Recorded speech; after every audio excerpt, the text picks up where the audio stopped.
നമസ്കാരം. 6ാം ക്ലാസ്സിലെ എല്ലാ കുഞ്ഞുങ്ങൾക്കും ഇൻഫോ മിററിലേക്ക് സ്വാഗതം. നമ്മൾ നോക്കുന്നത് മക്കളെ നിങ്ങളുടെ ഇംഗ്ലീഷ് ചാപ്റ്റേഴ്സാണ്. ദി കളേഴ്സ് ഓഫ് എർത്ത് എന്നൊരു കുഞ്ഞു പോയം നമ്മൾ പഠിച്ചിട്ടുണ്ടായിരുന്നു അല്ലേ? അതിൻ്റെ ചോദ്യോത്തരങ്ങളും തന്നിട്ടുണ്ട്. ഇനി വളരെ കുറച്ച് ആക്ടിവിറ്റീസാണ് ഈ ഒരു ചാപ്റ്ററിലുള്ളത്. അപ്പോൾ നമുക്ക് അതും കൂടി അങ്ങ് നോക്കാം. അതാകുമ്പോൾ ഈ ഒരു ചാപ്റ്റർ അങ്ങ് തീരും. നോക്കൂ മക്കളെ, പേജ് നമ്പർ 22 ക്വസ്റ്റ്യൻ ആൻസർ എല്ലാം 6 ക്വസ്റ്റ്യൻസ് നമ്മൾ തന്നിട്ടുണ്ട്.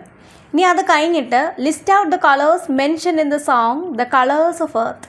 എന്താണ് ലിസ്റ്റ് ഔട്ട് ദി കളേഴ്സൊക്കെ ഒന്ന് ലിസ്റ്റ് ചെയ്തേ. ഏത് കളേഴ്സാണ് ലിസ്റ്റ് ചെയ്യേണ്ടത്? Mention in the song colours of earth. Colours of earth എന്ന് പറഞ്ഞ സോങ്ങിനകത്ത് മെൻഷൻ ചെയ്തിട്ടുള്ള പറഞ്ഞിട്ടുള്ള കളറുകൾ ഏതൊക്കെയാണ്? ഒരുപാട് എണ്ണം ഉണ്ട്. നമുക്ക് എന്തൊക്കെ എഴുതാം? ചെസ്റ്റ്നട്ട്, ടോപ്പാസ്, പിന്നെ 2 എണ്ണത്തിന് കൂട്ടുള്ള സ്പൈസ് ഉണ്ട്. നമുക്ക് എന്താ എഴുതാം? വീറ്റിഷ് ബ്രൗൺ ഉണ്ട്, പിന്നെ ബ്ലാക്ക് ഉണ്ട്, വേറെ ഓറഞ്ച് ഉണ്ട്. അങ്ങനെ ഒരുപാട് കളേഴ്സ് ഉണ്ട്. ഇനി nature is full of beautiful colours that inspire us. നേച്ചറിൽ ഒരുപാട് ബ്യൂട്ടിഫുൾ ആയിട്ടുള്ള കളേഴ്സ് ഉണ്ട്, നമ്മളെ അത് സ്വാധീനിക്കുന്നതാണ് അല്ലേ? Each shade reflects the world around us. ഓരോ ഷെയ്ഡും നമുക്ക് ചുറ്റുമുള്ള ലോകത്തിലെ എന്തൊക്കെയോ ആയിട്ട് നമുക്ക് തോന്നും, റിഫ്ലക്റ്റ് ചെയ്ത് തോന്നും അല്ലേ? ഇത് കാണുമ്പോൾ അതില്ലല്ലോ അതിൻ്റെ കളറ് പോലെ, അങ്ങനെ പലതും നമുക്ക് തോന്നും. There are some colors that go with fruits. ഇനി ഫ്രൂട്ട്സുമായിട്ട് മാച്ച് ആയിട്ടുള്ള കുറേ കളേഴ്സാണ് പറയുന്നത്. ആൻഡ് ഫ്യൂ മോർ, കുറേയും കൂടി ആഡ് ചെയ്യുക. ആപ്പിൾ റെഡ് എന്ന് നമ്മൾ പറയില്ലേ? പറയും. പിന്നെ ബനാനയുടെ യെല്ലോ എന്ന് നമ്മൾ പറയില്ലേ? വേറെ എന്താണ്? ബ്ലൂബെറിയുടെ ബ്ലൂ, ആ ഒരു ബ്ലൂ ഷെയ്ഡ് നമ്മൾ പറയും. പിന്നെ കിവി ഗ്രീൻ എന്ന് പറയും. പിന്നെ സ്ട്രോബെറി റെഡും കൂടെ ഞാൻ ജസ്റ്റ് ഒരെണ്ണം കൂടെ എക്സ്ട്രാ തന്നതാണ് കേട്ടോ. ഇനി some colours can be paired with objects or natural phenomena. Write a few more. ചില കളേഴ്സിൻ്റെ പ്രത്യേകത എന്ന് പറഞ്ഞാൽ എന്താണ്? അത് നാച്ചുറൽ ഫിനോമിന. നമ്മുടെ എന്താണ്, നമ്മൾ ഓരോ ഉദാഹരണം പറഞ്ഞപ്പോൾ സ്കൈ ബ്ലൂ ഉണ്ട്, ഇത് തന്നിട്ടുണ്ട്. അപ്പോൾ നാച്ചുറൽ ആയിട്ടുള്ള സാധനങ്ങളാണ്. സ്കൈ ആയാലും ട്രീസ് ആയാലും ഒക്കെ, നമ്മുടെ റിവർ ആയാലും ഒക്കെ നമുക്ക് നാച്ചുറൽ ആയിട്ടുള്ളതാണ്. അപ്പോൾ അതുമായിട്ട് ബന്ധപ്പെട്ട കളേഴ്സാണ് ചിലതൊക്കെ. കണ്ടോ, സൺസെറ്റ് ഓറഞ്ച്, സൂര്യാസ്തമന സമയത്ത് ആ ഒരു ഓറഞ്ച് കളർ. അതുപോലെ എന്തെങ്കിലും ഇതുമായിട്ട് റിലേറ്റ് ചെയ്തത്. ഓഷ്യൻ ബ്ലൂ അല്ലേ, സമുദ്രത്തിൻ്റെ അല്ലെങ്കിൽ കടലിൻ്റെ ഒരു ബ്ലൂ കളർ. പിന്നെ സൺഫ്ലവറിൻ്റെ യെല്ലോ കളർ. ഇനി റോസിൻ്റെ റോസ് റെഡ്. പിന്നെ മിഡ് നൈറ്റിൻ്റെ ബ്ലാക്ക്. പിന്നെ സ്നോയുടെ ഒരു വെള്ള. ഇതൊക്കെ നാച്ചുറൽ ഫിനോമിനുമായിട്ട് ബന്ധപ്പെട്ട് വരുന്ന കളേഴ്സാണ്. ഇനി a few colors are paired with food items. Give more examples. ചിലതൊക്കെ ഫുഡ് ഐറ്റംസുമായിട്ടാണ് പെയർ ചെയ്തിരിക്കുന്നത്. ഫുഡിൻ്റെ കളറുമായിട്ട് ബന്ധപ്പെടുത്തി പറയും. എന്താണ്? ചോക്ലേറ്റ് ബ്രൗൺ ഉണ്ട്, അത് ഫുഡുമായിട്ട് ബന്ധപ്പെട്ട കളറാണല്ലേ. ടൊമാറ്റോ റെഡ്, ടൊമാറ്റോ ഫുഡ് തന്നെയാണ്. നേരത്തെ പറഞ്ഞ ആപ്പിളും ഫുഡ് തന്നെയാണ്. പിന്നെ ഹണിയുടെ ഒരു ഗോൾഡ്. പിന്നെ മിൻറ്റ് അറിയാലോ, പുതിനയില ഇല്ലേ, നമ്മൾ മണത്തിന് വേണ്ടി ഇടുന്നത്. മിൻറ്റിൻ്റെ ഗ്രീൻ, കോക്കനട്ടിൻ്റെ ഒരു വൈറ്റ് കളർ, ബെറിയുടെ പേർപ്പിൾ കളർ, ഇങ്ങനെയൊക്കെ നമുക്ക് പറയാം. ഇനി 3ാമത്തെ question. Read the lines below. താഴെ തന്നിരിക്കുന്ന ലൈൻസ് വായിക്കൂ. The green and the grey of the sea rolling by and the dazzling brown river in the morning എന്ന 2 വരി തന്നിട്ടുണ്ട്. ഇതിൽ the green and the grey of the sea rolling by. മക്കളെ, അതിൽ subject ഏതാണ്? സബ്ജക്റ്റ് എന്ന് പറഞ്ഞാൽ എന്താ? എന്തിനെ പറ്റിയാണ് പറയുന്നത് അല്ലേ? അതാണ് നമ്മുടെ സബ്ജക്റ്റ്. ആര് പറയുന്നില്ല, എന്തിനെ പറ്റി പറയുന്നു എന്നുള്ളത് സബ്ജക്റ്റ്. ഇവിടെ green and the grey of the see. അപ്പോൾ നമ്മൾ കളർ എന്തിനെ പറ്റിയാണ് പറയുന്നത്? സീയെ പറ്റിയാണ് പറയുന്നത്. ആ സീയെ ഒന്ന് ബ്യൂട്ടിഫുൾ ആക്കാൻ അല്ലെങ്കിൽ ഒന്ന് മോഡിഫൈ ചെയ്യാൻ വേണ്ടിയിട്ട് നമ്മൾ എന്തൊക്കെ പറഞ്ഞു? അത് ഗ്രീനാണ്, ഗ്രേ ആണ് എന്നൊക്കെ നമ്മൾ പറഞ്ഞു. ഈ കളേഴ്സൊക്കെ നമ്മൾ എന്തിനെ മോഡിഫൈ ചെയ്യാൻ പറഞ്ഞതാണ്? സീയെ മോഡിഫൈ ചെയ്യാൻ പറഞ്ഞതാണ്. പിന്നെ and the dazzling brown river in the morning. ഇവിടെ എന്താണ്? അതിനകത്ത് സബ്ജക്റ്റ് ഏതാ വരിക? റിവർ ആണല്ലേ, നൗൺ അല്ലെങ്കിൽ സബ്ജക്റ്റ് എന്താണ്? റിവറാണ്. അവിടെ അതിനെ നമ്മളൊന്ന് പുകഴ്ത്തിയത് എങ്ങനെയാണ്? ഡാസ്ലിംഗ് ബ്രൗൺ എന്ന് പറഞ്ഞു. അത് ഓർത്ത് വയ്ക്കുക. ഇനി ഫൈൻഡ് ഔട്ട് ഡിസ്ക്രൈബിംഗ് വേർഡ്സ്. കണ്ടോ, ഡിസ്ക്രൈബ് ചെയ്തത് അഡ്ജക്റ്റീവ്സ് എന്ന് നമ്മൾ പറയും. Describing words of the objects or natural phenomena. ഇവിടെ യൂസ് ചെയ്ത ഒബ്ജക്ട്സിൻ്റെ അല്ലെങ്കിൽ നാച്ചുറൽ ഫിനോമിനയുടെ ഡിസ്ക്രൈബിംഗ് വേർഡ്സ്, അതിന് എന്തൊക്കെ പറഞ്ഞാണ് നമ്മളൊന്ന് പൊക്കിയത്? ആദ്യത്തതിനകത്ത് നമ്മൾ എന്തൊക്കെ യൂസ് ചെയ്തു മക്കളെ? സീയെ പറയാനായിട്ട് ഗ്രേ, ഗ്രീൻ 2 പറഞ്ഞു.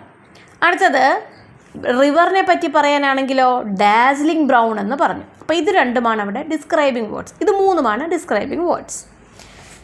അപ്പോൾ എന്തിനെങ്കിലും ഇപ്പം നമ്മളൊരു കുട്ടിയെ പറയുന്നു, ആ കുട്ടിയെ നമ്മൾ എന്ത് ചെയ്യുകയാണ്, ഒന്ന് മോഡിഫൈ ചെയ്തു. ഇപ്പോൾ ബോയ് എന്ന് പറയുമ്പോൾ എന്താണ്, ഒരു കുട്ടി. പിന്നെന്താ ടോൾ ബോയ്, ഒരു നീളമുള്ള കുട്ടി. അപ്പം നമ്മൾ ആ കുട്ടിയെ ഡിസ്ക്രൈബ് ചെയ്യാൻ ഉപയോഗിച്ച വാക്ക് അവിടെ ഏതാ മക്കളെ, ടോൾ അല്ലേ.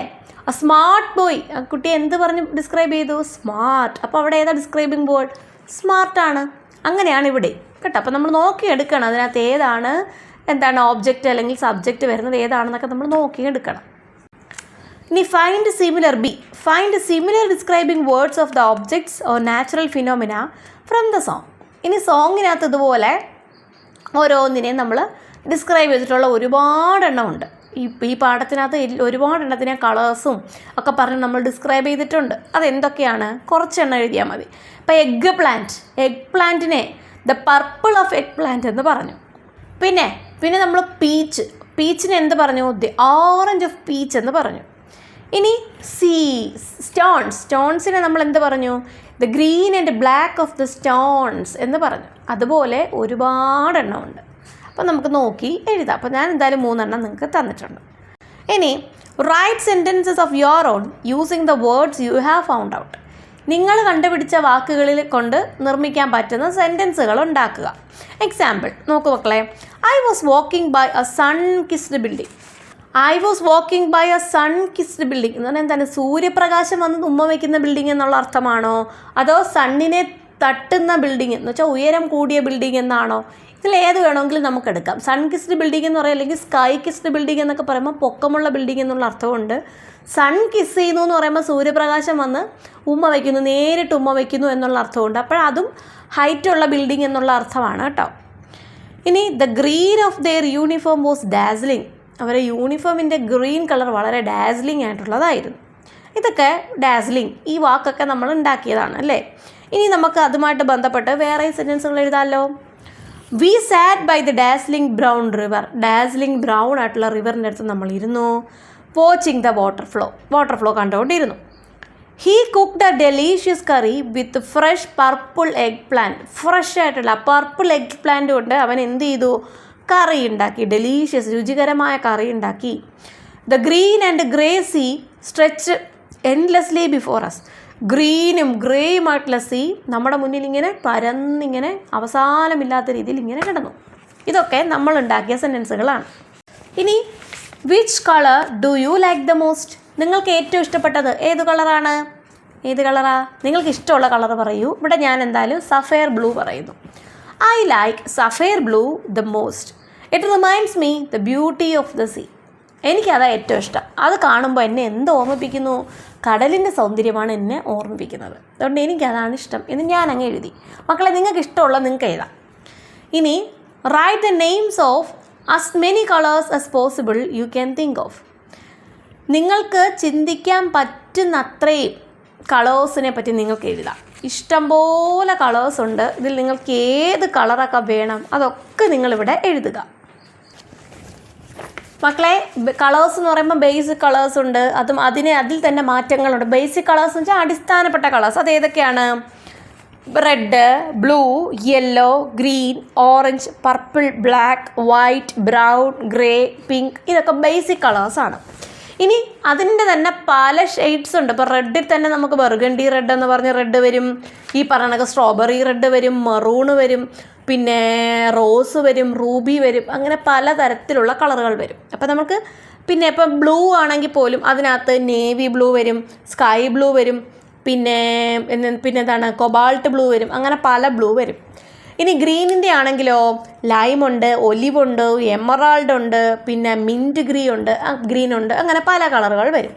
പിന്നെ യെല്ലോയുടെ ഷെയ്ഡ്സോ അല്ലെങ്കിൽ ഓറഞ്ചിൻ്റെ ഷെയ്ഡ്സ് ആണെങ്കിലോ ഗോൾഡ് ഉണ്ട്, മസ്റ്റാർഡ് യെല്ലോ എന്ന് പറഞ്ഞ കളറുണ്ട്, ആംബർ ഉണ്ട്, പീച്ച് ഉണ്ട്, ആപ്രിക്കോട്ട് ഉണ്ട്, അങ്ങനെ പല കളറുകൾ വരും. പിന്നെ പേർപ്പിളിൻ്റെ ഷെയ്ഡ്സ് ആണെങ്കിലോ ലാവൻഡർ ഉണ്ട്, വയലറ്റ് ഉണ്ട്, ലൈലാക്ക് ഉണ്ട്, പ്ലം ഉണ്ട്, അങ്ങനെ പല കളറുകളുണ്ട്. പിന്നെ മറ്റ് കളേഴ്സ് ആണെങ്കിലോ സിൽവർ, ബ്രോൺസ്, ചാർക്കോൾ, ഐവറി, അങ്ങനെ പല കളറുകളുണ്ട്. അപ്പോൾ ഇഷ്ടം പോലെ കളറുകളുണ്ട്. മക്കളെ നിങ്ങൾക്ക് കിട്ടുന്ന അത്രയും കളേഴ്സ് നിങ്ങൾ എഴുതുക. ഓൾറെഡി ഞാനിവിടെ തന്നിട്ടുണ്ട്, ഇതെഴുതിയാലും മതി. ഇത്രയേ ഉള്ളൂ. ഇനിയുള്ളത് എന്താണ്? കൊറിയോഗ്രാഫ് ചെയ്യുക എന്നുള്ളത്. അത് നിങ്ങളുടെ ക്ലാസ് റൂമിൽ ചെയ്യേണ്ടുന്ന കാര്യമാണ് കേട്ടോ. ക്ലാസ് റൂം ആക്ടിവിറ്റിയാണ്. ഇത്രയേ ഉള്ളൂ. ഇത്ര ആയപ്പോഴത്തേക്കും നമ്മൾ ആ ഒരു പോയവും അതിലെ ക്വസ്റ്റ്യൻ ആൻസർ, അതിലെ ആക്ടിവിറ്റീസ് ഇത്രയും നമ്മൾ ചെയ്തിട്ടുണ്ട്. ഇനി എന്താ ചെയ്യേണ്ടത്? ഇത് പഠിക്കുക. അതിനുശേഷം നമ്മൾ അടുത്ത വീഡിയോ അധികം വൈകാതെ തന്നെ ഇടുന്നതായിരിക്കും. അപ്പോൾ മക്കളെ എല്ലാവരും നല്ല മിടുക്കരായിട്ട് പഠിക്കൂ. നമ്മുടെ ചാനൽ ഇഷ്ടപ്പെട്ടാൽ സബ്സ്ക്രൈബ് ചെയ്യാനും ലൈക്ക് ചെയ്യാനും കൂട്ടുകാർക്ക് ഷെയർ ചെയ്ത് കൊടുക്കാനും മറക്കരുത്. മിടുക്കരായിട്ട് പഠിക്കണം. All the best.